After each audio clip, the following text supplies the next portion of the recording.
Hello बच्चों, कैसे हो? बढ़िया। आप बढ़िया तो मैं भी बढ़िया। तो देखो बच्चों, आज हमें क्या पढ़ाई करनी है। आज है हमारे पास यूपी बोर्ड कक्षा 6 का विज्ञान। और आज हम पढ़ेंगे इकाई नंबर 5। 4 चैप्टर हम पढ़ चुके हैं, ये 5वां चैप्टर है। और एक ही लेक्चर में हम पूरे चैप्टर को कंप्लीट कर देंगे, एक ही लेक्चर में। तो ये है हमारे पास जो चैप्टर है, उसका नाम है तंतु से वस्त्र तक। ये हमारे चैप्टर का नाम है तंतु से वस्त्र तक। तो हमें समझना है कि तंतु क्या होता है। तंतु को रेशा भी कहते हैं। क्या होता है तंतु, और उससे वस्त्र किस प्रकार बनते हैं। और ये चैप्टर बहुत इंपॉर्टेंट है आपके लिए। यह है हमारे पास कक्षा 6 का विज्ञान, इकाई नंबर 5, तंतु से वस्त्र तक। तो तंतु से वस्त्र तक सबसे पहले हमें पता होना चाहिए रेशे का क्या मतलब होता है। रेशे को ही कहते हैं हम तंतु। आप रेशे भी कह सकते हो, रेशा या तंतु एक ही बात है, इसमें कोई डिफरेंस नहीं है। कभी तो मैं रेशा कहूंगा, कभी तंतु। तो कपड़े, चादर, पर्दे, पावदान आदि वस्तुएं जिनसे बनाई जाती हैं, उन्हें हम रेशे कहते हैं। तो रेशे या तंतु से या फाइबर से ही बनते हैं कपड़े, चादर, पर्दे, पावदान। ये सारी चीजें किससे बनती हैं? रेशे से। रेशे को आप तंतु भी कह सकते हो, रेशे को आप फाइबर भी कह सकते हो। जैसे पादप रेशे, एक प्रकार के रेशे होते हैं पादप रेशे। पादप माने पेड़ पौधों से प्राप्त होने वाले रेशे। जांतव रेशे यानी जंतुओं से प्राप्त होने वाले रेशे। प्राकृतिक रेशे यानी जो प्रकृति से हमें मिलते हो। प्रकृति, जंतु और पेड़ पौधे दोनों प्रकृति के ही तो बनाए हुए हैं। कृत्रिम रेशे, जो मनुष्य द्वारा कृत्रिम विधियों से बनाए गए रेशे होंगे।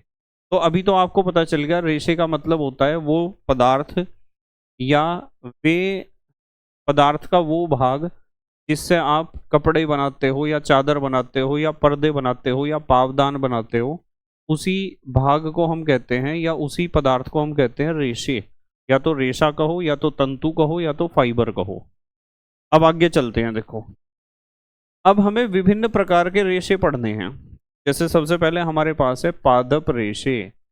पादप रेशे नाम से ही पता चल रहा, पौधों के किसी भाग से प्राप्त होने वाले रेशे पादप रेशे कहलाते हैं।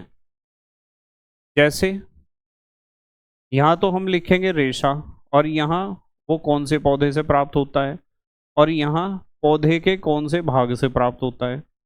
जैसे सबसे पहले है रुई। रुई एक रेशा है। रुई को कॉटन भी कहते हैं या सूत भी कहते हैं।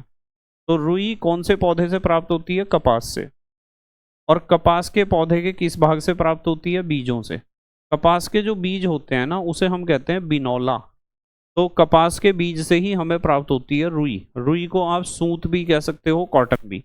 तो एग्जाम में क्वेश्चन इस तरह पूछा जाता है कि रुई का तंतु कौन से पौधे से प्राप्त होता है। तो आप बताओगे रुई का तंतु या रुई का रेशा या रुई का फाइबर या कपास। रुई को हम कह सकते हैं कॉटन, सूत का फाइबर हमें कौन से पौधे से प्राप्त होता है? कपास के। और वो पूछ सकता है कि रुई कौन से पौधे के किस भाग से प्राप्त होती है। तो आप बताओगे रुई कपास के पौधे के बीजों से प्राप्त होती है। ठीक है। इसी तरीके से एक रेशा होता है जूट। जूट जिस पौधे से मिलता है उसे कहते हैं पटसन या सनई का पौधा। और इसके तनों से मिलता है हमें जूट। पटसन या सनई के पौधे के जो तने हैं, उनसे हमें जूट नामक रेशा प्राप्त होता है। फिर है फ्लैक्स। ये भी एक रेशा है, फ्लैक्स। ये अलसी या तीसी के पौधे से प्राप्त होता है, और उसके किससे? तनों से। इसी तरीके से नारियल जटा। नारियल जटा नारियल के पौधे के फलों से प्राप्त होती है। जब आप नारियल लेकर आते हो मार्केट से, तो नारियल के ऊपर से जो फल है, उसके ऊपर से जो बाल बाल से निकलते हैं ना, वे नारियल के ही रेशे हैं, जिन्हें नारियल जटा आप कह सकते हो। यानी यदि कोई आपसे पूछता है कि नारियल के रेशे या नारियल जटा कहाँ से प्राप्त होती है, तो आप बताओगे नारियल के फल से प्राप्त होती है, उसके ऊपर से उतरती है। इसके पावदान बनते हैं ना नारियल के रेशे के, और भी बहुत सारी चीज बनती हैं। उसके बाद आते हैं जांतव रेशे। भाई पादप रेशे तो वे हैं जो पौधों के किसी ना किसी भाग से मिलते हों, और जांतव रेशे वे हैं जो जंतुओं के किसी ना किसी भाग से मिलते हों। तो यहाँ लिखा हुआ है जंतुओं से प्राप्त किए जाने वाले रेशे जांतव रेशे कहलाते हैं। जैसे ऊन भेड़ के बालों से प्राप्त होती है, तो भेड़ तो जंतु है, इसलिए ऊन को हम क्या कहेंगे, जांतव रेशा है ये। जैसे रेशम, रेशम कीट के कोकून से प्राप्त होती है, तो रेशम भी, रेशम कीट जो एक जंतु है, उसके कोकून, उसकी एक अवस्था होती है कोकून, उसके बारे में आगे इस चैप्टर में हमें पढ़ना है, उससे प्राप्त होता है हमारा रेशम। तो यदि कोई आपसे पूछता है कि आप जांतव रेशों के नाम बताओ, तो आप बताओ, एक तो ऊन बताओ, एक तो रेशम बताओ। उन्होंने पूछा ऊन कहाँ से प्राप्त होती है, तो ऊन भेड़ के बालों से प्राप्त होती है। ऊन प्राप्त होने के और भी बहुत सारे सोर्स हैं, और भी बहुत सारे जंतु हैं जिनसे ऊन प्राप्त होती है। और रेशम प्राप्त होती है रेशम कीट के कोकून से। चलो अब हम बात करते हैं प्राकृतिक रेशे।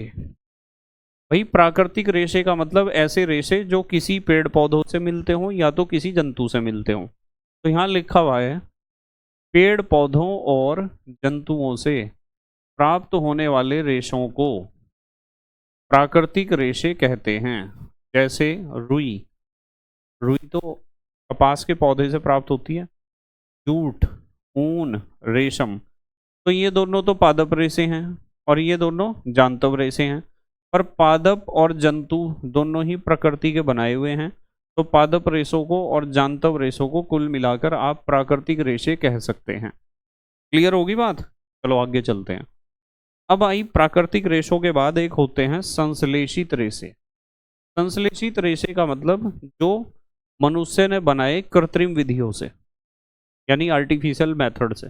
वो ना तो किसी पेड़ पौधे से प्राप्त होने वाले रेशे हैं और ना तो किसी जंतु से प्राप्त होने वाले रेशे हैं। वो मनुष्य ने अपनी technology, artificial technology, artificial method से बनाए हैं, कृत्रिम विधियों से। तो संश्लेषित रेशे का मतलब जो रेशे मनुष्य द्वारा कृत्रिम विधियों से बनाए जाते हैं, संश्लेषित रेशे कहलाते हैं। जैसे नायलॉन, जैसे पॉलिएस्टर, पॉलिएस्टर को पॉलिस्टर भी बोलते हैं शॉर्ट में, रेयॉन आदि। तो ये कैसे हैं, संश्लेषित रेशे हैं। अब यहाँ एक बहुत बढ़िया पॉइंट लिखा हुआ है, नोट, ध्यान से देखो आप इस पॉइंट को।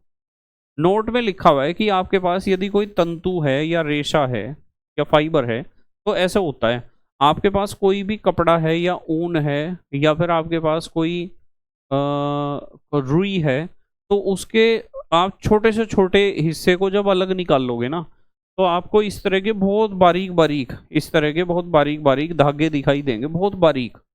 वो जो सबसे बारीक हिस्सा होता है ना, उसे ही कहते हैं तंतु या रेशा। जो सबसे बारीक होता है उसे ही कहते हैं तंतु या रेशा।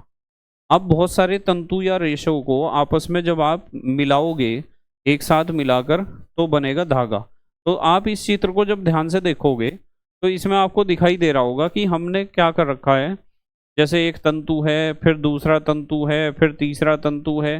तो जब बहुत सारे तंतुओं को आपस में क्या कर दिया जाता है, गूंथ दिया जाता है, तो धागा बनता है। तो कुल मिलाकर बात यह है कि तंतु या रेशे जब आपस में मिलते हैं तो धागा बनता है या थ्रेड बनता है। और जब धागे को आपस में मिलाते हैं, धागों के बुनाई से या बंधाई से बनता है कपड़ा। इस चित्र को देखो, इसमें आपको ऐसा दिखाई दे रहा होगा जैसे गणित की कॉपी होती है छोटे बच्चों की। तो धागे को बुनकर या धागे को बांधकर कपड़ा बनता है। और जब कपड़ा है तो कपड़ा से फिर वस्त्र बनता है। जैसे यहाँ आप देख पा रहे, एक शर्ट बनी हुई है, कपड़े से क्या बनता है, वस्त्र। तो ये क्रम आपको पता होना चाहिए कि तंतु या रेशे से तो बनता है धागा, और धागों से बनता है कपड़ा, और कपड़े से फिर बनते हैं वस्त्र। तो कुल मिलाकर तंतु से वस्त्र तक ही जाते हैं हम, और यही हमारे चैप्टर का नाम है कि तंतु से वस्त्र तक, यही तो है चैप्टर का नाम। तो ये पता होना चाहिए आपको कि तंतु से क्या बनता है। तंतु या रेशे जब आपस में मिलते हैं तो धागा बनता है, और जब धागे आपस में मिलते हैं तो कपड़ा बनता है, और कपड़े से ही बनते हैं वस्त्र। उसके बाद हमारे कुछ इंपॉर्टेंट पॉइंट्स हैं, जैसे कि यहाँ आप देख पा रहे हो कपास की खेती। इसमें से क्वेश्चन परीक्षा में पूछा जाता है कपास की खेती का, इसलिए इस क्वेश्चन को आप ध्यान से समझोगे। एक तो आपको पता होना चाहिए कि कपास की खेती के लिए काली मिट्टी की आवश्यकता होती है। जहाँ काली मिट्टी होगी वहाँ कपास की खेती बहुत अच्छी होगी। उष्ण जलवायु होनी चाहिए, उष्ण कहते हैं गर्म को। गर्म जलवायु में कपास की खेती बहुत अच्छी होती है, और काली मिट्टी में। फल के अंदर कपास के 3 से 4 बीज होते हैं। कपास का जो फल लगता है उसके अंदर 3 से 4 बीज होंगे कपास के, और उन कपास के बीजों को हम क्या कहते हैं? बिनौले। क्या कहते हैं? बिनौले। और कपास तंतुओं यानी रेशों से ढके बिनौले, मतलब बिनौले तो बीज हैं, उनके ऊपर रुई होती है, कपास के तंतु ढके हुए होते हैं। उस जैसे मान लो मैं कहूँ कि ये तो हमारा बीज है और इसके ऊपर क्या है? बहुत सारा कपास का रेशा है या रुई है। तो इस पूरे सिस्टम को, जिसमें बीच में बीज है और चारों तरफ रुई है, कॉटन है, उसे हम कहते हैं कपास गोलक। क्या कहते हैं? कपास गोलक। तो यहाँ दो बातें समझ में आई कि जो कपास का फल है उसके अंदर कपास के 3 से 4 बीज होते हैं और उन कपास के बीजों को हम कहते हैं बिनौले। दूसरी बात समझ में आई कि कपास के तंतु या रेशे हैं वे ढक कर रखते हैं बिनौले को, और इस तरह जैसे बीच में बीज है यानी बिनौला है, चारों तरफ रेशा है, तो इस पूरी व्यवस्था को हम क्या कहते हैं? कपास गोलक। तीसरी बात, कपास गोलकों से बिनौले को अलग करने की क्रिया कहलाती है कपास ओटना। तो कपास के फल में जो बीच में बीज हैं यानी बिनौले, बिनौले अलग कर दो, रुई अलग कर दो, यानी कपास अलग कर दो। तो इस घटना को या इस क्रिया को हम कहते हैं कपास को ओटना। ये सवाल पूछे जाते हैं पेपर में। जैसे वे पूछ सकते हैं कि कपास के फल के अंदर कपास के 3 से 4 जो बीज होते हैं उन्हें क्या कहते हैं? उन बीजों को, कपास के बीजों को हम बिनौले कहते हैं। और जिनके यहाँ पशु हैं, गाय भैंस, उन्हें पता है बिनौला कैसा होता है। ठीक है, बहुत पौष्टिक होता है ना पशुओं के लिए। और फिर अगली बात, कपास के जो रेशे हैं उनसे ढके हुए जो बिनौले हैं तो उसे क्या कहते हैं? कपास गोलक।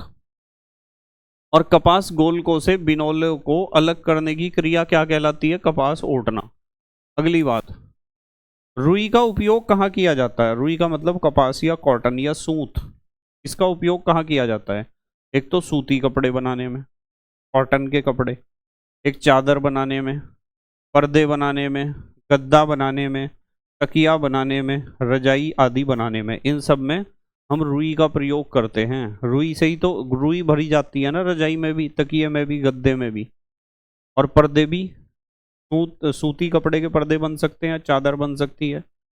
उसके बाद बिनौले का तेल व खली भी उपयोगी होते हैं। जो बिनौले का तेल निकलता है वो भी बहुत उपयोगी है, और बिनौले का तेल जब निकलता है तो उसका जो वेस्ट प्रोडक्ट मिलेगा हमें, जिसे कहते हैं खल या खली, वो भी बहुत उपयोगी है, पौष्टिक है। अगला पॉइंट, यहाँ एक जो हमारा कपास है उसकी एक विशेष प्रजाति है जिसे कहते हैं बीटी कपास। इसके ऊपर क्वेश्चन पूछा जाता है, तो बीटी कपास को ध्यान से समझना।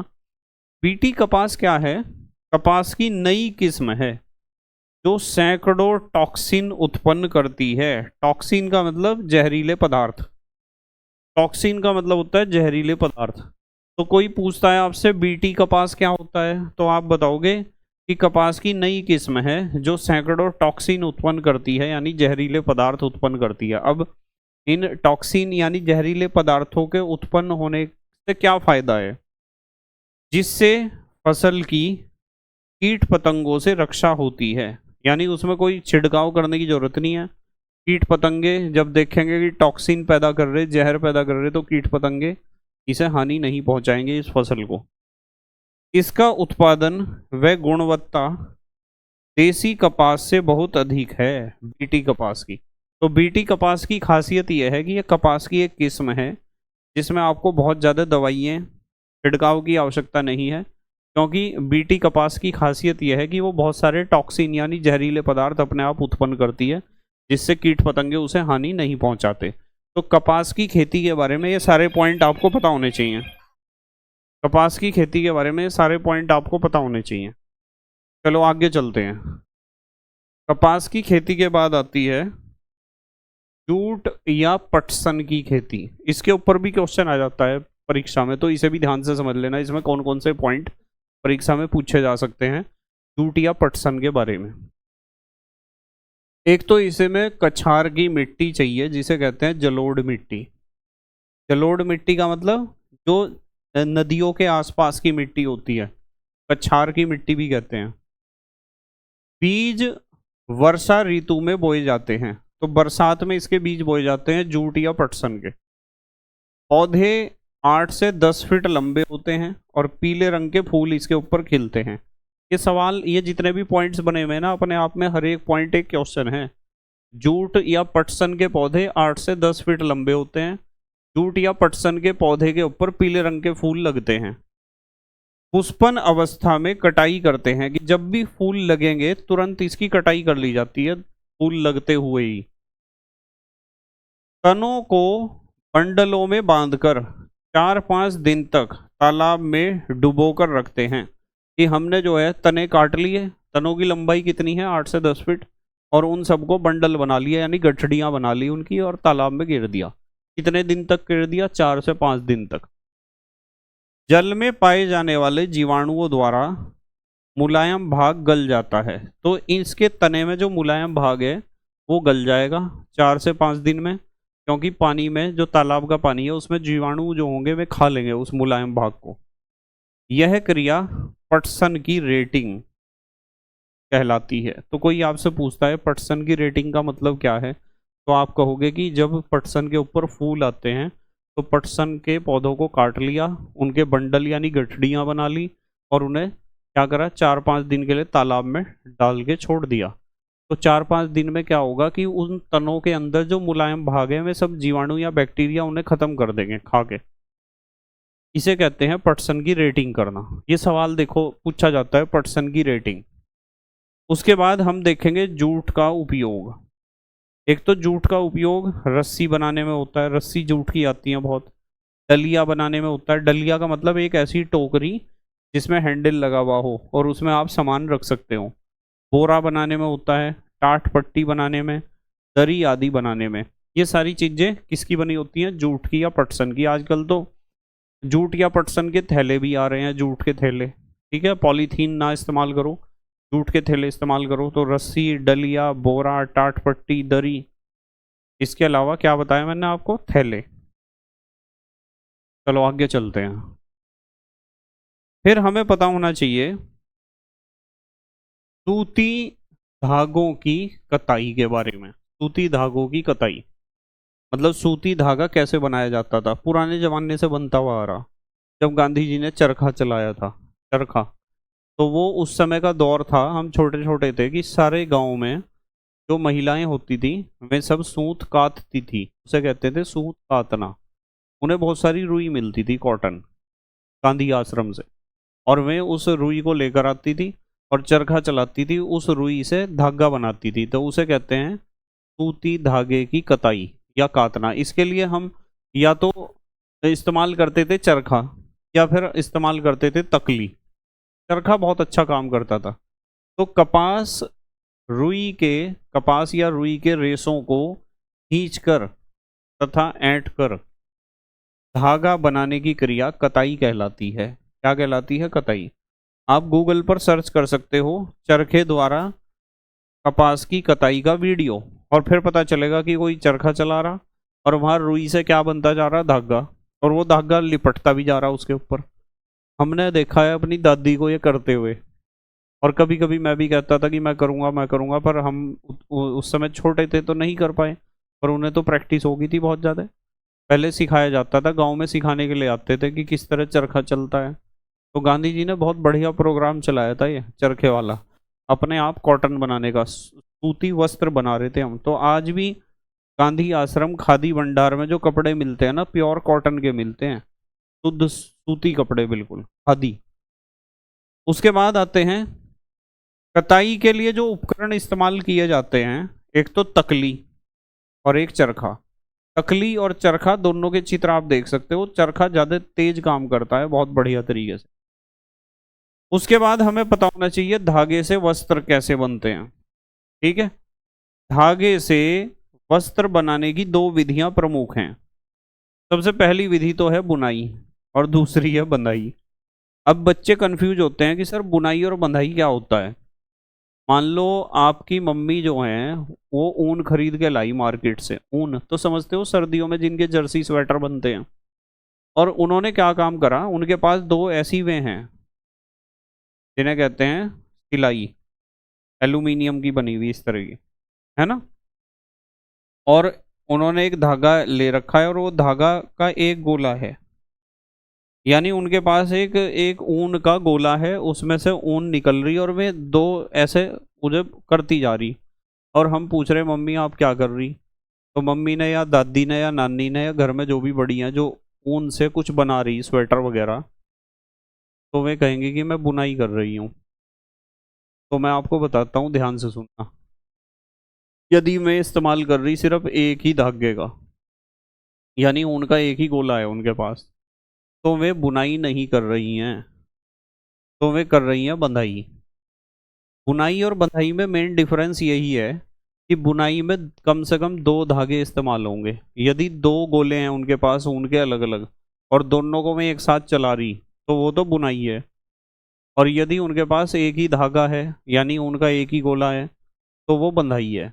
बस ये डिफरेंस है, और ये आप बहुत इंपॉर्टेंट डिफरेंस है। तो यहाँ बताया आपको कि धागे से वस्त्र बनाने की दो विधियां हैं, एक तो है बुनाई और एक तो है बंधाई। अब आपको इन दोनों में डिफरेंस देखना है कि बुनाई और बंधाई में क्या डिफरेंस होता है। देखो, डिफरेंस तो मैंने वैसे बता दिया आपको। बुनाई, दो धागों को व्यवस्थित करके वस्त्र बनाने की प्रक्रिया बुनाई कहलाती है। तो यदि दो धागे आप इस्तेमाल कर रहे और किसी वस्त्र का, कपड़े का निर्माण कर रहे, चाहे वो ऊनी कपड़ा है, चाहे सूती कपड़ा है, चाहे सिंथेटिक है, यदि दो धागे इस्तेमाल करके आप कपड़ा बना रहे ना, तो समझो आप बुनाई कर रहे। और यहाँ देखो, बुनाई के लिए एक तो हथकरघा यानी हैंडलूम, जो हाथ से ही कपड़ा बनाया जाता है, या फिर पावर हैंडलूम, जो मशीनों से कपड़ा बनाया जाता है। ये दो टेक्नोलॉजी इस्तेमाल की जाती हैं, हथकरघा या पावर हैंडलूम, हैंडलूम या पावर हैंडलूम। और बंधाई क्या होती है? केवल एक धागे से वस्त्र बनाने की प्रक्रिया बंधाई कहलाती है। तो यदि आपके घर में कोई भी बड़ी महिला एक गोला ऊन का है और उसी से ही स्वेटर बना रही, तो वे बुनाई नहीं कर रही हैं, वे कर रही हैं बंधाई। और यदि उनके पास दो ऊन के गोले हैं, दोनों को एक साथ चला रही हैं, तो वो क्या है? बुनाई। तो बंधाई एक धागे से होती है और बुनाई होती है दो धागों से। बंधाई से भी कपड़ा ही बनता है और बुनाई से भी कपड़ा ही बनता है। बताओ, ये बात समझ में आई क्या? तो इसी क्रम में मैं आपको बताता हूँ कि हमने अपना ये चैप्टर जो है वो कंप्लीट कर लिया है। अब अगला जो आपका चैप्टर होगा ये वाला होगा, ये वाला चैप्टर हम स्टार्ट करेंगे। इकाई नंबर 6, जीव जगत। ये थोड़ा बड़ा चैप्टर है, पर इसे भी हम एक ही लेक्चर में कंप्लीट कर देंगे। और मुझे उम्मीद है कि ये जो तंतु से वस्त्र तक हमने चैप्टर पढ़ा है, ये चैप्टर उम्मीद है आपके समझ में आया होगा जरूर। और यदि वास्तविकता में आपको समझ में आया है तो वीडियो लेक्चर को लाइक ज़रूर कर देना। बस मेहनत और ईमानदारी से पढ़ाई करते रहो और अपने नोट्स ज़रूर बनाते रहो, हैंड रिटन नोट्स बनाते रहो। और अपने वे दोस्त जिनके पास टाइम की कमी है उन्हें लेक्चर को शेयर करो, प्लेलिस्ट शेयर करो। जितने चैप्टर किसी भी किताब में हैं उतने ही लेक्चर में पूरी किताब खत्म हो जाएगी और सारी चीज़ समझ में आ जाएगी, यदि आप ध्यान से समझोगे तो। ठीक है, टारगेट था 20 से 30 मिनट का, और मुझे उम्मीद है कि लगभग इतना ही टाइम लगा होगा। तो बस आज हम इतना ही पढ़ेंगे। Best of luck for your exam and thank you very much for watching this lecture. Okay, bye.